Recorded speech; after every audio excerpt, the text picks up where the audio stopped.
Welcome to Mouni media. Director P Vasu. இவர் தமிழ் சினிமாவில் தெரியாதவங்க யாருமே இல்லை. ஏன்னா இவர் வல்லரசு படத்தில் வில்லனா நடிச்சிருப்பாரு. அப்போ இருந்துதான் இவரை ரொம்பவும் பிரபலமாக எல்லாருக்குமே தெரியும். அதுக்கப்புறமா கூட நிறைய படங்களில் வில்லனா நடிச்சிருக்கிறாரு. ஆனால் அதுக்கு முன்னாடியே டைரக்ஷன் பண்ணியிருக்கிறாரு. அதாவது தமிழ், தெலுங்கு, கன்னடா, ஹிந்தி இந்த மாதிரி லாங்குவேஜ் எல்லாம் சேர்த்து மொத்தம் 63 படங்கள் டைரக்ஷன் பண்ணியிருக்கிறாரு. தமிழில் மட்டும் 45 படங்கள் டைரக்ஷன் பண்ணியிருக்கிறாரு. இவர் டைரக்ஷன் பண்ண எல்லா படத்தையுமே நம்ம இப்போ பார்க்க போறதில்ல. தமிழ் சினிமாவில் தவிர்க்க முடியாத மிகப்பெரிய வெற்றி படங்கள்லாம் கொடுத்துருக்கிறாரு.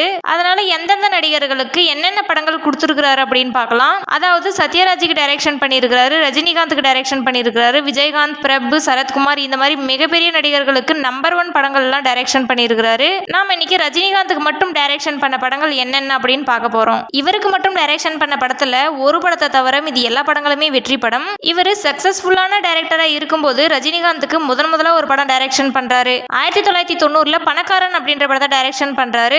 இந்த படத்துல ரஜினிகாந்த், கௌதமி இவங்களாம் நடிச்சிருப்பாங்க.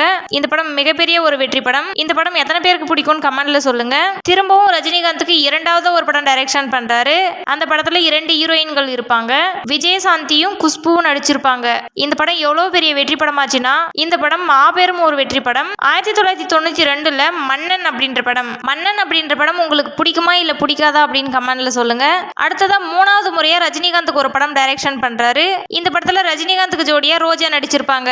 இந்த படம் எவ்வளவு பெரிய வெற்றி படமாச்சுன்னா ரஜினிகாந்துடைய படங்கள்லயே ரொம்பவும் முக்கியமான படம். அந்த படம் 1993 உழைப்பாளி அப்படின்ற படம். 1993 உழைப்பாளி படத்துக்கு பின்னாடி ஒரு 12 வருஷம் எந்த படமும் ரஜினிகாந்துக்கு டைரக்ஷன் பண்ணல. மத்த நடிகர்களுக்கு பிஸியா டைரக்ஷன் பண்ணிட்டு இருந்துட்டாரு. அதுக்கப்புறமா 2005 4வது முறையா ரஜினிகாந்துக்கு திரும்பவும் ஒரு படம் டைரக்ஷன் பண்றாரு. அந்த படம் மிகப்பெரிய ஒரு வெற்றி படம். அந்த படத்துல ரஜினிகாந்த், பிரபு, ஜோதிகா, நயன்தாரா இவங்க நடிச்சிருப்பாங்க. அந்த படம் தாங்க சந்திரமுகி அப்படின்ற படம். இந்த சந்திரமுகி அப்படின்ற படம் எத்தனை பேருக்கு பிடிக்கும்னு கமெண்ட்ல சொல்லுங்க.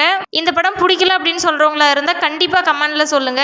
ஏன்னா இந்த படம் பிடிக்கல அப்படின்னு சொல்றவங்க எத்தனை பேர் இருக்காங்கன்னு பார்க்கலாம். அதுக்கப்புறமா 2008 5வது முறையா ரஜினிகாந்துக்கு ஒரு படம் டைரக்ஷன் பண்றாரு. இதுல பசுபதி, மீனா, ரஜினிகாந்த் இவங்க எல்லாம் நடிச்சிருப்பாங்க.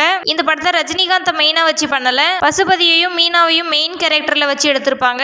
ரஜினிகாந்த் கெஸ்ட் ரோல்னு சொல்ல முடியாது, அதிக சீன்ல வந்திருப்பாரு. ஆனா இது முழு ரஜினிகாந்த் படம்னு சொல்லிட முடியாது. அதுக்கப்புறமா இவங்க 2 பேருமே சேர்ந்து எந்த படமும் பண்ணல. ரஜினிகாந்துக்கு பி வாசு இது வரைக்கும் 5 படங்கள் டைரக்ஷன் பண்ணியிருக்கிறாரு. உங்களுக்கு பி வாசு ரஜினிகாந்த் அவர்களுக்கு பண்ண படங்கள் பிடிச்சிருந்தா இந்த வீடியோக்கு ஒரு லைக் பண்ணிட்டு அது என்ன படம்னு கமெண்ட்ல சொல்லுங்க. இந்த மாதிரி அடுத்தடுத்த தகவல்களுக்கு எங்கள் மௌனி மீடியா சேனலுடன் இணைந்திருங்கள். இதே மாதிரி அடுத்த வீடியோல சந்திக்கலாம். நன்றி.